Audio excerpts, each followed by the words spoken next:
I'm Damian Lewis, and this is Prep Sports Nation, where we bring you the latest highlights, exclusive interviews, the latest news, and more in high school sports. Varsity Wrestling, the Holy Innocents Golden Bears hosting the Riverwood Raiders on their senior night here in the 170 weight class. It's going to be Nick Morgan for Holy Innocents picking up the win over Kevin Villegas by pin to give Holy Innocents their first win of the night. 195 weight class, and it's James Gleason going to work right away. He's going to take down Jones here just seconds into the match, and he'll go ahead and pick up the win by pinfall. Moving on to 126, it's actually Riverwood leading the match 18-16 thanks to some forfeits, but Arthur Martinez for Holy Innocents gonna pick up the win to put the Golden Bears back on top, but Riverwood still with the chance, and actually red shirt down in the match, but he's going to pick up several points at the end of the third round to tie it up. So in the extra round,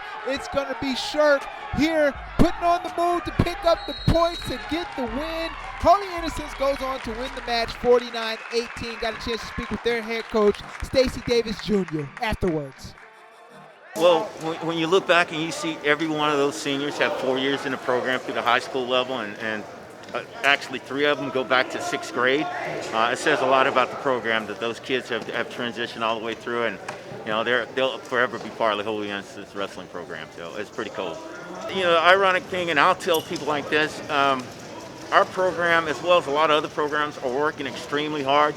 Unfortunately, people have put a negative label to wrestling and assumed that just because it's a heavy hand contact sport, that it's automatically high risk COVID.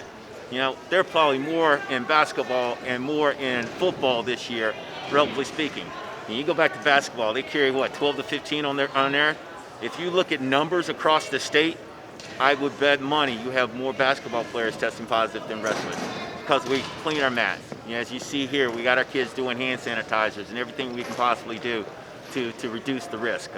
And then we're just trying to take care of our bodies. So, that's one thing about wrestling. We understand how to take care of our bodies and understand that we've always done things we need to do to stay clean, because it's always been a stigma to the sport. So we work hard to disprove that. I'm Damian Lewis with Prep Sports Nation.